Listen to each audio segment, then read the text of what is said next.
This is R.K. Shukla, ex-faculty of Allen as well as Akash Institute, Kota. बच्चों, आपके exam को कुल मिलाकर 14-15 डेज का टाइम रह गया है। तो ऐसे में हम क्या करें, बायोलॉजी में ऐसे में हम क्या करें कि हमारे मैक्सिमम मार्क्स आ सकें, और हमारी स्ट्रेटेजी क्या होनी चाहिए। देखिए, अगर आपने पूरा साल भर बहुत अच्छे ढंग से स्टडी किया है और आपका रिवीजन भी एकदम प्रॉपर है, तो ऐसे में आपको उन्हीं चीजों पर फोकस करना चाहिए जिन पर आप फोकस करके आए हैं। लेकिन मान लीजिए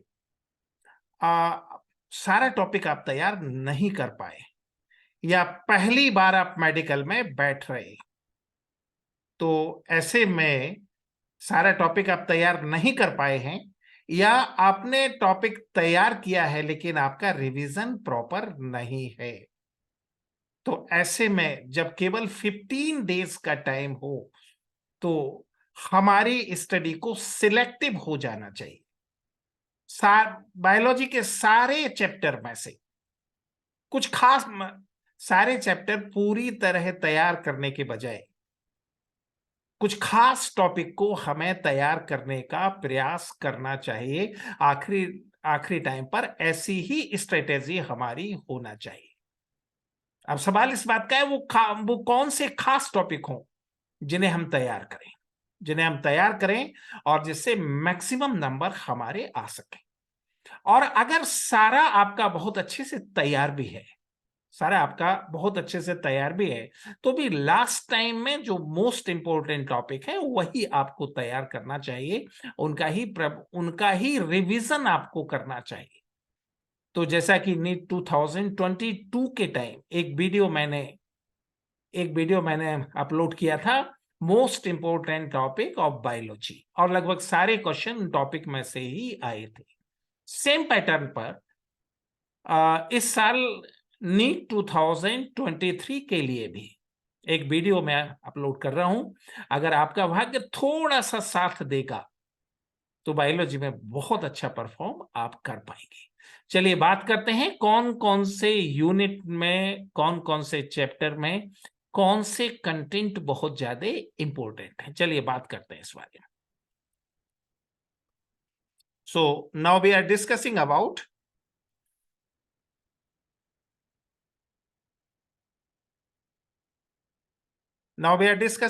most important topic of biology. तो सबसे पहले हम लोग बॉटनी से चालू कर रहे हैं और बाद में हम जूलॉजी के टॉपिक के बारे में बात करेंगे। तो बॉटनी में एनसीईआरटी में सबसे पहला चैप्टर है द लिविंग वर्ल्ड। इस बात को अच्छी तरह से आपको याद रखना है। जो सबसे पहला चैप्टर हम डिस्कस करते हैं वो कौन सा है? The living world. और इसमें लास्ट टाइम में केवल 2 टॉपिक आपको डिस्कस करना चाहिए। Diversity in the living world, ये एनसीईआरटी का 1.2 पॉइंट है, और दूसरा 1.3 टैक्सोनॉमिक कैटेगरी। लास्ट टाइम इसमें से ही क्वेश्चन आया था, हायरार्की के ऊपर क्वेश्चन इसमें आया था। फिर उसके बाद हम बात करें बायोलॉजिकल क्लासिफिकेशन। तो बायोलॉजिकल क्लासिफिकेशन में 2.6 virus and lichen, fungus and mycoplasma, कुल मिलाकर इतना टॉपिक आखिरी टाइम में हमें तैयार करना चाहिए। अगर मैं प्लांट किंगडम के बारे में बात करें तो एल्गी और जिम्नोस्पर्म, यहां हमें फोकस करना चाहिए। अगर थोड़ा सा आपके पास टाइम रहे तो हम लोग फंगस के बारे में भी, थोड़ा सा फंजाई के बारे में भी यहां डिस्कशन कर सकते हैं। ठीक है, फिर हम बात करें किसके बारे में? Morphology of flowering plant. तो इसमें द स्टेम और द लीफ, और तीसरा description of some important family. इतना टॉपिक आपको तैयार करना चाहिए, इन पर आपको ध्यान देना चाहिए। फिर एनाटॉमी ऑफ प्लांट में आपको ध्यान देना चाहिए 6.4 सेकेंडरी ग्रोथ। द सेल में यूकैरियोटिक सेल के स्ट्रक्चर पर आपको फोकस करना चाहिए, इस बात को याद रखना। जबकि बायोमोलिक्यूल्स में how to analyse chemical composition, primary and secondary metabolite, and 9.8 nature of bond linking monomers in a polymer, इन टॉपिक पर आपको ध्यान देना चाहिए। अगर हम बात करें सेल साइकिल के बारे में तो 10.1 सेल साइकिल में इंटरफेस हमें पढ़ना चाहिए और 10.4 मियोसिस प्रोफेज फर्स्ट हमें इसमें पढ़ना चाहिए।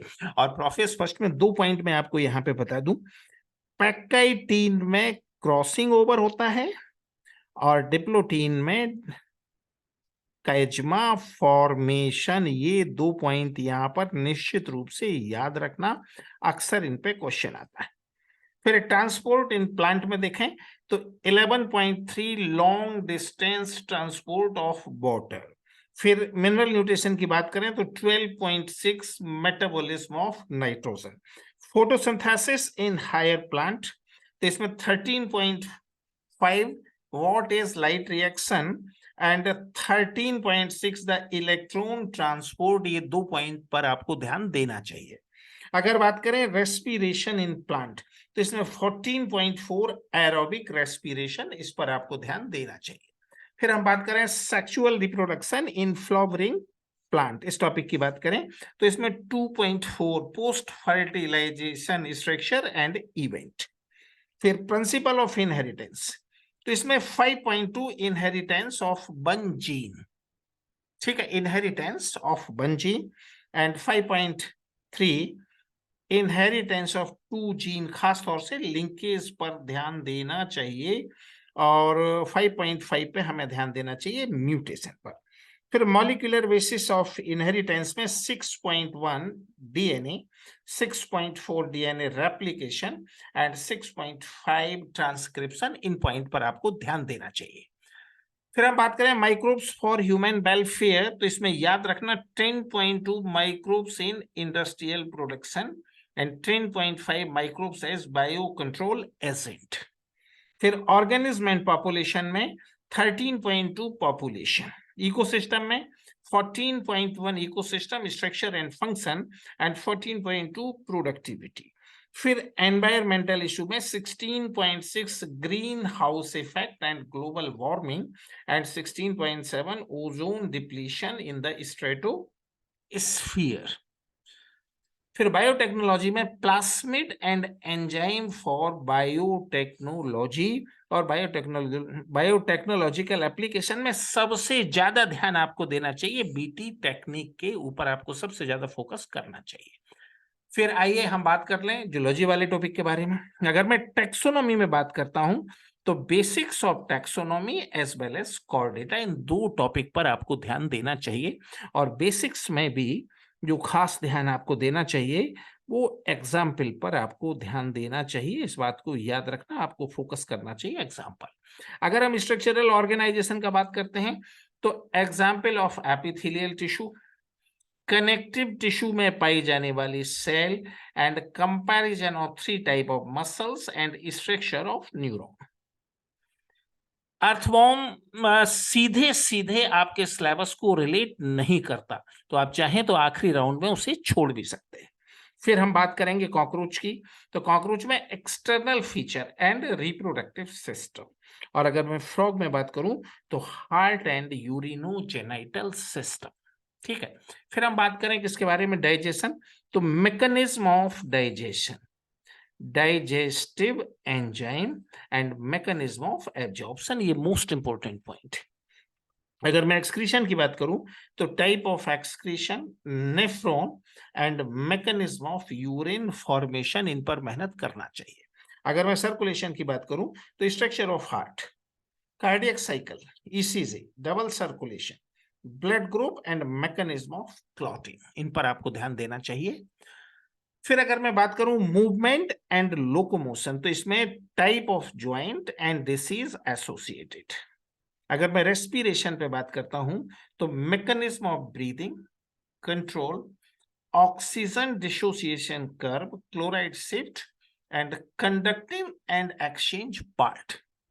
फिर अगर मैं नर्वस सिस्टम की बात करता हूं तो mechanism of nerve impulse conduction, limbic system, ventricle of brain, reflex action and function of sympathetic and parasympathetic nervous system. फिर अगर मैं बात करता हूं सेंसरी ऑर्गन की तो structure of cochlea and balancing part of internal ear, eye में rod and cone and category of sensory organ. फिर अगर मैं बात करता हूं एंडोक्राइनिन के बारे में, तो function and disease of hormone, मेरा इसका एक चार्ट है, एक सिंगल चार्ट है जो आप 15 मिनट में तैयार कर सकते हो। इस चार्ट को 15 मिनट का एक चार्ट है, एक बार उसको देख लें। जो नीट विनायक यूट्यूब चैनल की प्लेलिस्ट में केमिकल कंट्रोल में जाएं, उसमें ये चार्ट आपको मिल जाएगा, 15-20 मिनट का चार्ट जिसे आप तैयार कर सकते हो। रिप्रोडक्शन में mechanism of oogenesis, spermatogenesis, hormones of menstruation cycle, monthly development of fetus and mechanism of childbirth, इतना सा तैयार करने से लगभग आपका काम चल जाएगा। फिर हम बात करेंगे रिप्रोडक्टिव हेल्थ, तो इसमें याद रखना different type of IUD and contraceptive pills, symptom of STD and ART, assisted reproductive technology. अगर मैं इवोल्यूशन में बात करूं तो evidence of evolution and Hardy Weinberg law. अगर मैं बात करता हूं ह्यूमन हेल्थ एंड डिसीज, तो causing agent and main symptom of diseases, type of immunity, categories of drug and abuse and strategy for enhancement of food production में different type of breeding, MOET, definition of tissue culture, fortification, Soma clonal and animal husbandry. कुल मिलाकर इतने topic को तैयार करने से बच्चों एक बात याद रखना, अगर आपका तैयारी परफेक्ट है तो इन टॉपिक को लास्ट टाइम के रिवीजन में आपको इंपॉर्टेंस देना है। बिल्कुल जब एग्जामिनेशन को 1-2 दिन ही बाकी रह जाएं, जैसे कि मान लो 2 मई के बाद, पूरा रिवीजन करने के स्थान पर केवल इन टॉपिक को रिवाइज को। और अगर परफेक्टली आपका तैयार अभी नहीं है, तो बेहतर यह है कि फिलहाल आप केवल इन्हीं टॉपिक को पढ़ें। और भाग्य अगर थोड़ा सा आपका साथ देगा, जब हम सिलेक्टिव स्टडी करते हैं तो हमें थोड़े से भाग्य के सपोर्ट की जरूरत होती है। अगर भाग्य थोड़ा सा आपको सपोर्ट देगा तो निश्चित रूप से आपके बायोलॉजी में मैक्सिमम मार्क्स आएंगे। दूसरी बात, अभी कुछ एक टॉपिक, इसमें से कुछ एक टॉपिक का शॉर्ट फॉर्म, मतलब समराइज फॉर्म में मैं आपको अभी प्रेजेंट करने वाला हूं, वो भी आपको आपके नीट 2023 में सपोर्ट करेगा। ठीक है, अगर अभी तक आपने मेरे चैनल को सब्सक्राइब नहीं किया है तो चैनल को सब्सक्राइब करें, शेयर करें और अच्छे अच्छे कमेंट करें। हाँ, एक बात और, अगर कुछ ऐसे बच्चे आपके कांटेक्ट में हैं जिनके लिए कोचिंग को अफोर्ड करना संभव नहीं है, तो ऐसे बच्चों तक मेरा वीडियो निश्चित रूप तक पहुंचाएं। याद रखना, एजुकेशन राष्ट्र निर्माण में सबसे बड़ा टूल्स है और अंतिम व्यक्ति तक एजुकेशन को पहुंचना चाहिए। Okay, all the best.